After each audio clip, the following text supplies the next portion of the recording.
Le PDG millionnaire Antoine Dubois trouve Camille, sa femme de ménage, évanouie dans les couloirs de l'hôpital où elle travaille à temps partiel. « Est-elle enceinte ?» demande-t-il bouleversé au médecin, la portant dans ses bras comme si elle était la personne la plus précieuse au monde. Mais quand il découvre la vérité sur cette femme qui nettoie sa villa chaque matin à 5 heures, tout ce qu'il croyait savoir sur la vie, l'amour et lui-même sera détruit à jamais. La révélation finale changera le destin de tous deux de manière incroyable. Les couloirs stériles de l'hôpital de la Pitié-Salpêtrière résonnaient du murmure constant des médecins et infirmières qui se déplaçaient sous les néons. L'odeur pénétrante de désinfectant se mêlait à l'anxiété palpable de ceux qui attendaient des nouvelles, qui luttaient entre la vie et la mort, qui espéraient un miracle qui ne viendrait peut-être jamais. Antoine Dubois traversait ces couloirs avec le pas assuré d'un homme habitué à dominer chaque situation. Son costume Armani bleu marine contrastait nettement avec l'environnement hospitalier, mais il ne semblait pas s'en apercevoir. À 42 ans, il avait transformé Dubois Pharmaceuticals en un empire pharmaceutique d'un demi-milliard d'euros spécialisé dans les médicaments oncologiques expérimentaux. Depuis qu'il avait perdu sa femme Élise 3 ans auparavant, les hôpitaux étaient devenus son champ de bataille personnel contre la maladie. Non par amour de l'humanité, mais par une vengeance froide et calculée contre le destin qui lui avait arraché le seul amour de sa vie. Il sortait de la salle de réunion après avoir signé un contrat de 500 millions avec la direction sanitaire quand il la vit. Camille Moreau, 28 ans, était affaissée contre le mur du couloir comme une poupée brisée. Le visage pâle comme du papier, les yeux fermés, le chariot de ménage renversé à côté d'elle, dans un désordre qui racontait la violence de son effondrement. Antoine l'a reconnue immédiatement.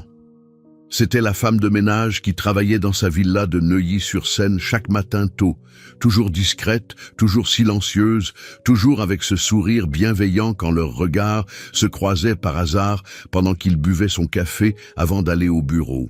Ses cheveux châtains s'étaient échappés de sa queue de cheval ordonnée et l'uniforme bleu de l'hôpital était taché de sueur froide. L'instinct l'emporta sur la raison. Antoine laissa tomber sa mallette en cuir et courut vers elle en criant à l'aide.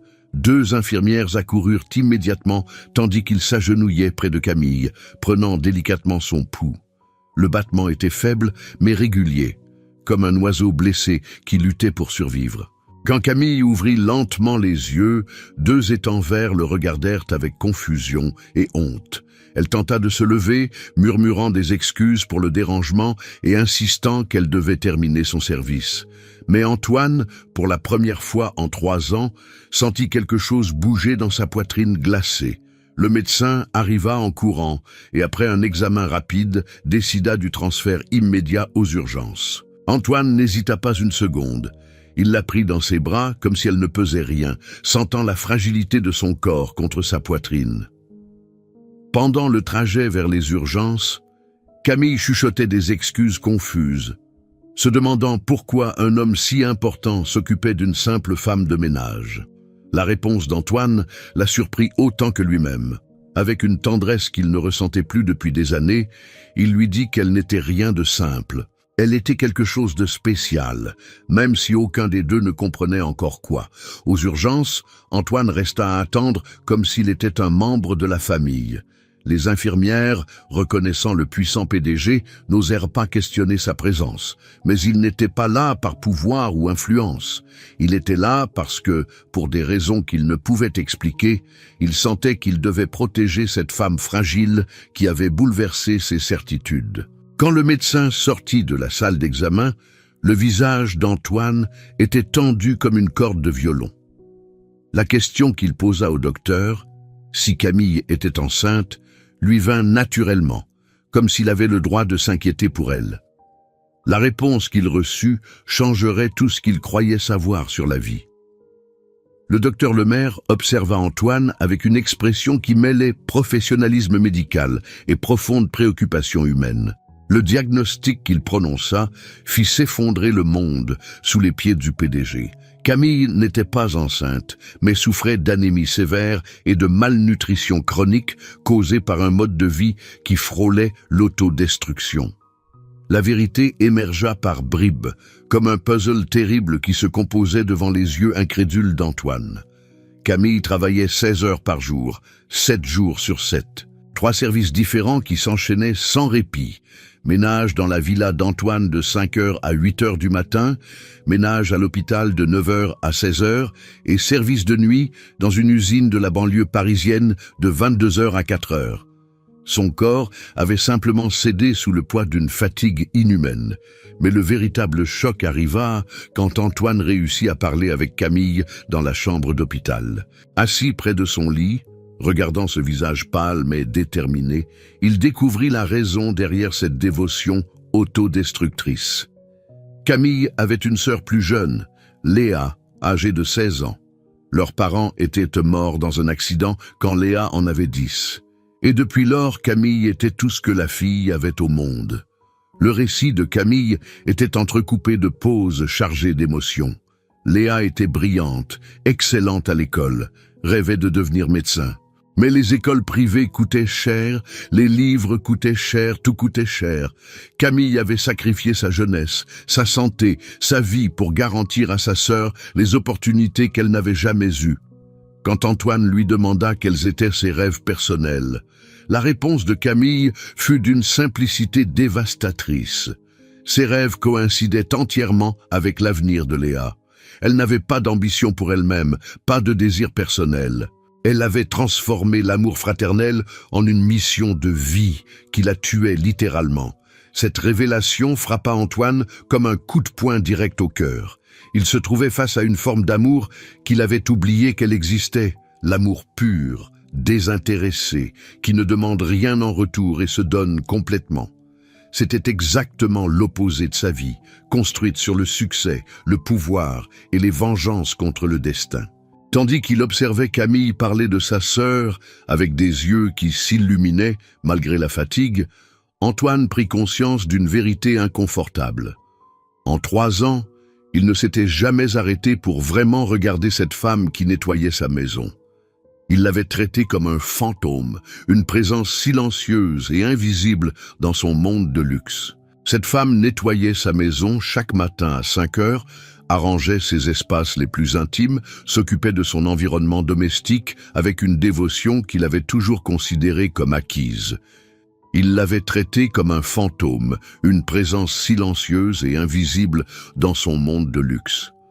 Ce soir-là, il promit à Camille que les choses changeraient, la regardant avec une intensité qu'elle n'avait jamais vue en ces 3 années de matinées silencieuses dans sa villa. Il ne savait pas encore comment ni pourquoi, mais il sentait au plus profond de lui que cette femme fragile entre les draps d'hôpital était sur le point de révolutionner son existence. Ce qu'il n'imaginait pas, c'est que la vérité sur Camille était bien plus complexe qu'il n'y paraissait. Et quand il la découvrirait, son monde s'effondrerait complètement pour renaître ensuite sous une forme qu'il n'avait jamais osé rêver. 2 jours après l'effondrement de Camille, Antoine n'arrivait pas à chasser de son esprit l'image de cette femme fragile, évanouie dans ses bras. Il avait annulé tous ses rendez-vous importants et avait passé son temps à faire quelque chose qu'il n'avait pas fait depuis des années, enquêter sur la vie d'une personne non par calcul ou avantage, mais par pure curiosité humaine.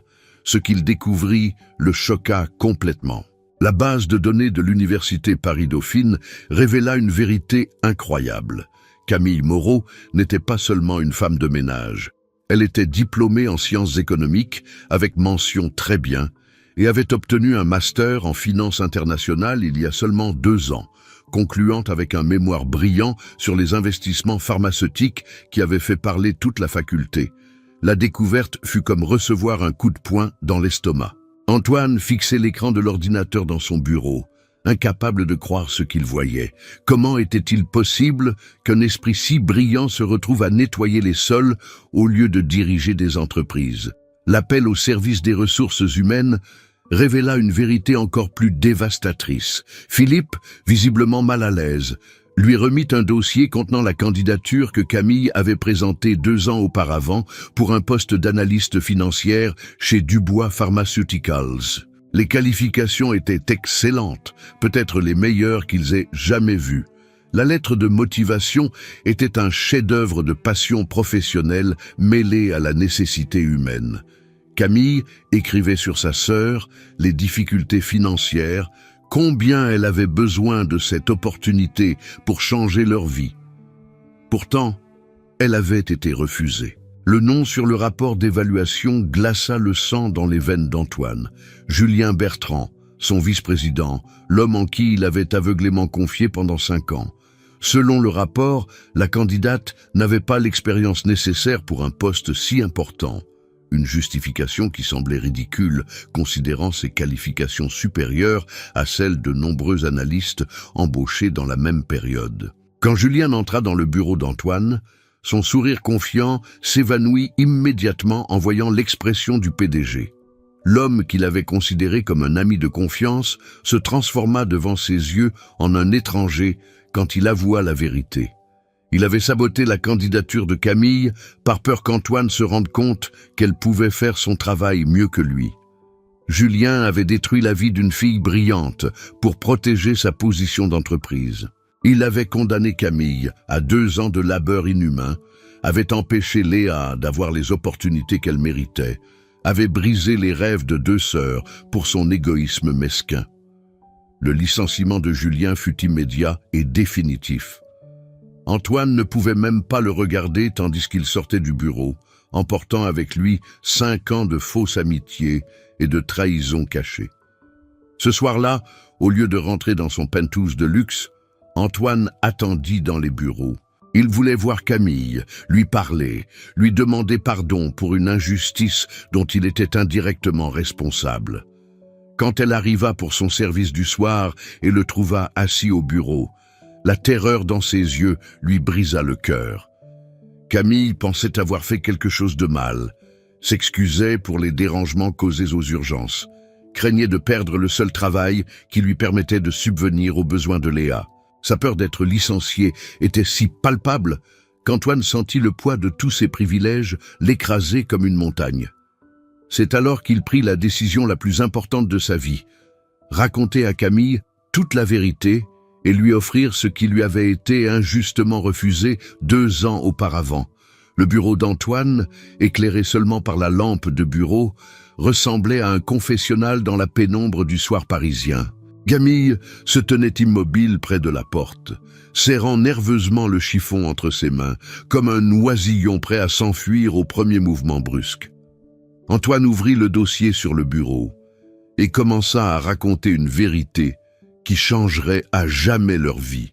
Sa voix sortait grave et chargée d'émotion, tandis qu'il expliquait comment Julien avait saboté sa candidature, comment ses qualifications avaient été ignorées par peur et envie, comment pendant 2 ans elle avait nettoyé ses bureaux alors qu'elle aurait dû les diriger. Le visage de Camille se transforma pendant le récit. D'abord l'incrédulité, puis la compréhension, enfin une douleur profonde qui se mêlait à la colère.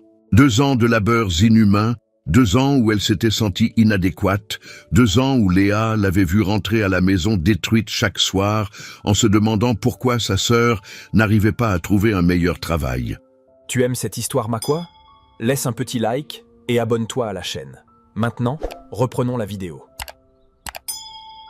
La confession la plus douloureuse de Camille concernait ses nuits. Après avoir nettoyé la villa d'Antoine de 5h à 8h du matin, elle courait à l'hôpital pour le service de jour, puis le soir, travaillait dans une usine. Entre les emplois, elle continuait à étudier, lisait des revues spécialisées, se tenait au courant en espérant que tôt ou tard, quelqu'un lui donnerait une chance. Antoine sentit le poids de sa responsabilité indirecte lui écraser la poitrine. Il offrit à Camille le poste de directrice financière que Julien avait laissé vacant, mais sa réaction le surprit. Elle ne voulait pas accepter un travail par pitié ou sentiment de culpabilité. Elle voulait être sûre que l'offre était basée sur le mérite, pas sur la compassion. La réponse d'Antoine fut directe et sincère.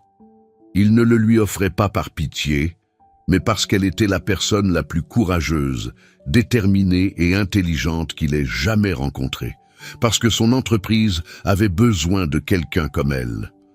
Mais il y avait autre chose dans la confession d'Antoine, quelque chose qui allait au-delà du travail et de la justice professionnelle.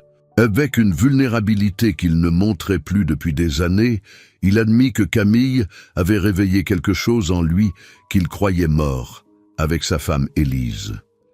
Quand il l'avait prise dans ses bras dans les couloirs de l'hôpital, pour la première fois en 3 ans, il avait senti son cœur battre vraiment. Camille le regarda dans les yeux, essayant de comprendre s'il était sincère ou s'il essayait simplement de réparer une erreur du passé. Sa question fut directe. Que se passerait-il entre eux si elle acceptait? Elle était encore la femme de ménage qu'il avait vu s'évanouir. Il était encore le PDG millionnaire qui ne l'avait jamais remarqué avant. La réponse d'Antoine fut brutalement honnête. Elle avait raison. Il ne l'avait jamais remarqué avant. Mais maintenant qu'il l'avait fait, il ne pouvait plus revenir en arrière. Il ne voulait plus revenir en arrière. Il prit délicatement les mains de Camille dans les siennes, sentant la rugosité de ses doigts causée par des années de travaux humbles. Il lui dit de prendre le temps de décider, mais lui promit que quoi qu'elle choisisse, il serait là. Comme patron, comme ami, ou comme quelque chose de plus profond et significatif. Ce qu'aucun des deux ne savait, c'est que Julien, furieux du licenciement et brûlé par l'humiliation, planifiait déjà une vengeance qui mettrait en danger tout ce qu'il construisait. 1 semaine plus tard, la transformation de Camille avait été radicale et surprenante. Dès le premier jour comme directrice financière, elle avait démontré une intelligence et une compétence qui dépassaient les attentes les plus optimistes d'Antoine. En quelques jours, elle avait identifié des inefficacités que Julien avait ignorées pendant des années, proposé des stratégies d'investissement innovantes et conquis le respect de toute l'équipe dirigeante. Léa, sa sœur, n'en croyait pas ses yeux quand Camille lui avait expliqué ce qui s'était passé. Pour la première fois après des années, elles avaient pu se permettre un dîner au restaurant pour célébrer, et Léa avait vu sa sœur sourire avec une sérénité qu'elle ne montrait plus depuis la mort de leurs parents. Dans les bureaux de Dubois Pharmaceuticals, Camille et Antoine travaillaient souvent tard, discutant de projets et partageant des visions sur l'avenir de l'entreprise. Mais au-delà du travail, quelque chose de plus profond et inattendu naissait. Dans leurs regards, il y avait une compréhension mutuelle qui allait au-delà des mots, une connexion que tous deux ressentaient, mais qu'aucun n'osait encore nommer. Antoine commença à lui parler d'Élise, sa femme décédée, de l'amour qu'ils avaient partagé et de comment elle avait toujours cru en la justice et aux opportunités pour tous. Camille écoutait avec une participation émotionnelle qui n'avait rien à voir avec la politesse professionnelle. Un après-midi, tandis qu'ils révisaient ensemble les bilans, leurs yeux se rencontrèrent à travers le bureau. Pour un moment, le monde extérieur disparut, et tous deux sentirent que quelque chose de spécial se passait entre eux, quelque chose qui allait au-delà du sentiment de culpabilité et de la gratitude. Mais ce même soir, tandis que Camille sortait du bureau, elle fut abordée dans le parking souterrain par une silhouette qui la fit frissonner. Julien Bertrand émergea des ombres avec une expression menaçante qui transformait son visage en un masque de rancœur. Ses mots furent comme des coups de poignard. Il l'accusa d'avoir séduit Antoine pour obtenir la promotion, d'être passé du nettoyage des toilettes à la direction de son entreprise en utilisant des artifices féminins au lieu de la compétence. Le mépris dans sa voix était palpable, mêlé à une rage qui dépassait la raison. Mais la vraie menace arriva quand Julien sortit un dossier de son sac. Les documents qu'il contenait, selon lui, détruiraient la réputation d'Antoine et de toute l'entreprise. Il parlait de médicaments expérimentaux avec des effets secondaires cachés, de morts liées aux produits Dubois, de dissimulation et de profits tachés de sang. L'ultimatum de Julien était simple et cruel. Si Camille ne quittait pas immédiatement son poste, et ne retournait pas faire le ménage, ces documents finiraient dans les journaux le lendemain. Antoine finirait en prison, l'entreprise s'effondrerait et tout ce qu'ils avaient construit se transformerait en cendres. Camille prit le dossier avec des mains tremblantes, sentant le poids d'une responsabilité qu'elle n'avait jamais demandée. Julien s'en alla, la laissant seule dans le parking sombre, avec les documents qui semblaient brûler entre ses doigts. Cette nuit-là, elle ne ferma pas l'œil. Elle étudia chaque page, chaque graphique, chaque détail de ces documents qui semblaient détaillés, précis, terriblement crédibles. Et si tout était vrai? Et si Antoine cachait vraiment quelque chose d'aussi grave? Et si l'homme dont elle tombait amoureuse était un criminel qui faisait passer le profit avant la vie humaine? Le lendemain, quand Antoine la trouva au bureau avec des cernes et une expression dévastée, il comprit immédiatement que quelque chose de terrible était arrivé. La conversation qui suivit mettrait à l'épreuve tout ce qu'ils avaient construit ensemble. Le bureau d'Antoine se transforma en un tribunal silencieux, tandis que Camille poussait les documents de Julien vers lui. Ses mains tremblaient légèrement, et ses yeux verts étaient pleins d'une souffrance qui brisait le cœur d'Antoine.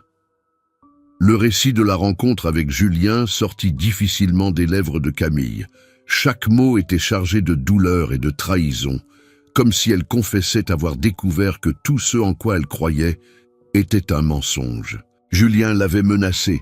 Soit elle retournait faire le ménage, soit ses documents finiraient dans les journaux. Antoine prit les papiers et commença à les lire en silence. Son visage s'assombrit à chaque page, et le silence qui remplit la pièce fut le plus long de la vie de Camille. Quand il leva finalement les yeux, sa réponse fut comme un éclair. Tout était vrai. Le monde de Camille s'effondra à ce moment. L'homme dont elle tombait amoureuse, l'homme qu'elle avait cru différent de tous les autres, admettait avoir caché des morts liées à ses médicaments expérimentaux. Elle bondit, se sentant trahie et dégoûtée, prête à fuir ce qui lui semblait maintenant le bureau d'un assassin. Mais Antoine l'arrêta avec un désespoir qui allait au-delà des mots. Les documents étaient vrais, mais ils ne racontaient pas toute l'histoire. La vérité était beaucoup plus complexe et douloureuse que ce que Julien avait voulu faire croire. Avec une voix brisée par l'émotion, Antoine commença à raconter l'histoire qu'il avait gardée enterrée pendant 3 ans. Élise n'était pas morte d'un cancer du sein naturel. Élise était morte parce qu'elle avait voulu tester sur elle-même le médicament expérimental qu'il développait pour guérir sa tumeur. Les mots sortaient difficilement de la gorge d'Antoine, comme si chaque syllabe lui causait une douleur physique. Le médicament était prometteur, mais pas encore prêt pour les tests humains. Élise le savait, mais elle était désespérée, et lui, aveuglé par l'amour et le désespoir, l'avait laissé faire. Le résultat avait été dévastateur. Le médicament non seulement ne l'avait pas guéri, mais avait accéléré la progression de la tumeur. Élise était morte en 3 semaines, au lieu de 3 mois, et Antoine portait le poids de l'avoir tuée de ses propres mains. Chaque médicament qu'il développait depuis, chaque test qu'il autorisait, chaque décision qu'il prenait, était conditionné par la terreur de tuer à nouveau quelqu'un qu'il aimait. Julien connaissait cette vérité et l'utilisait pour le détruire, présentant les faits comme si Antoine cachait les morts pour le profit au lieu d'un sentiment de culpabilité qui le dévorait chaque jour. L'explication sur les patients morts pendant l'expérimentation révéla une réalité très différente de celle peinte par Julien. Chaque mort était enregistrée selon les protocoles les plus rigoureux, chaque famille avait été informée des risques, chaque procédure avait été suivie à la lettre. Mais Julien présentait ces faits comme une dissimulation criminelle. Camille écouta en silence, voyant enfin l'homme derrière la façade du PDG à succès. Un homme tourmenté par la culpabilité, qui avait transformé sa douleur en une mission pour sauver les autres, qui vivait chaque jour avec la peur de répéter l'erreur qui avait tué sa femme. La question d'Antoine, pourquoi il ne le lui avait pas dit plus tôt, révéla sa vulnérabilité la plus profonde. Il avait eu peur que si Camille avait su la vérité, elle l'aurait regardé comme il se regardait chaque matin dans le miroir, comme un assassin qui avait tué la personne qu'il aimait le plus. Mais la réponse de Camille, bouleversa toutes ses attentes. Elle s'approcha de lui et le regarda dans les yeux avec une détermination qui n'admettait aucun doute. Il n'était pas un assassin. C'était un homme qui avait commis une erreur par amour et qui consacrait maintenant sa vie à ne pas la répéter. Camille avait vu comment il traitait ses employés, avait étudié les protocoles de sécurité qu'il avait mis en place, avait observé combien il se souciait de chaque patient qui utilisait ses médicaments. Un assassin n'aurait pas fait tout cela. Les mots qui suivirent sortirent du cœur de Camille avant que son esprit puisse les arrêter. Elle l'aimait. Elle l'aimait pour sa vulnérabilité, pour le sentiment de culpabilité qui le rendait humain, pour comment il avait sauvé elle et Léa de l'indigence. Et elle l'aimait pour comment il honorait la mémoire d'Élise en essayant de sauver les autres. Le baiser qu'ils partagèrent fut chargé du désespoir de celui qui avait pensé tout perdre et avait trouvé à la place une seconde chance d'amour.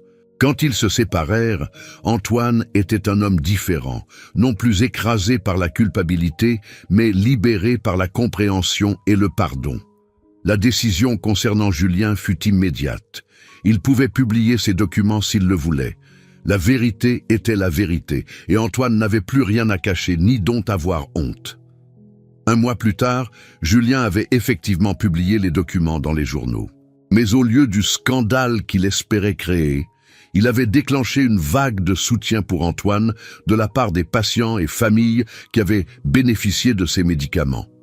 Sa transparence sur les risques de l'expérimentation fut vue comme un exemple d'éthique médicale, pas comme de la négligence. Camille et Antoine se marièrent 6 mois plus tard, dans une cérémonie simple mais émouvante en présence de Léa, qui put enfin s'inscrire à la faculté de médecine grâce à une bourse d'études instituée par la fondation Élise Dubois. Pendant leur lune de miel, regardant le coucher de soleil sur Nice, Camille confia à Antoine sa conviction qu'Élise avait approuvé tout ce qui s'était passé. Elle avait choisi un homme qui n'abandonnait jamais dans la lutte pour sauver des vies et d'une manière ou d'une autre, elle les avait fait se rencontrer au bon moment. Antoine l'embrassa tendrement, réalisant que sa femme lui avait enseigné une leçon fondamentale. Parfois, la plus belle vie commence exactement quand on pense que tout est fini. Et parfois, le plus grand amour naît de la capacité de se pardonner à soi-même et aux autres. Cette histoire vous a-t-elle touché le cœur ? Vous a-t-elle fait croire que l'amour véritable peut naître de la compréhension mutuelle, du pardon et de la capacité de voir au-delà des apparences ? Si vous aussi vous croyez que les secondes chances existent, que la valeur d'une personne ne dépend pas de son travail, mais de son caractère, et que l'amour véritable c'est regarder au-delà des erreurs du passé pour construire un avenir meilleur. Mettez un like et partagez cette vidéo. Racontez-nous dans les commentaires, avez-vous déjà jugé quelqu'un trop rapidement ? Croyez-vous que tout le monde mérite une seconde chance ? Connaissez-vous des histoires de personnes qui ont trouvé l'amour juste quand elles s'y attendaient le moins ? Partagez vos expériences et faisons parvenir ce message d'espoir et de pardon au plus grand nombre de personnes possible. Car parfois, l'amour le plus profond naît de la compréhension de la douleur d'autrui, et le plus grand bonheur se trouve quand nous apprenons à nous aimer malgré nos erreurs. Abonnez-vous pour plus d'histoires qui prouvent que l'amour et le pardon peuvent vraiment tout changer. Like, commentez, partagez et abonnez-vous pour des histoires qui célèbrent le pouvoir de la rédemption et de l'amour authentique.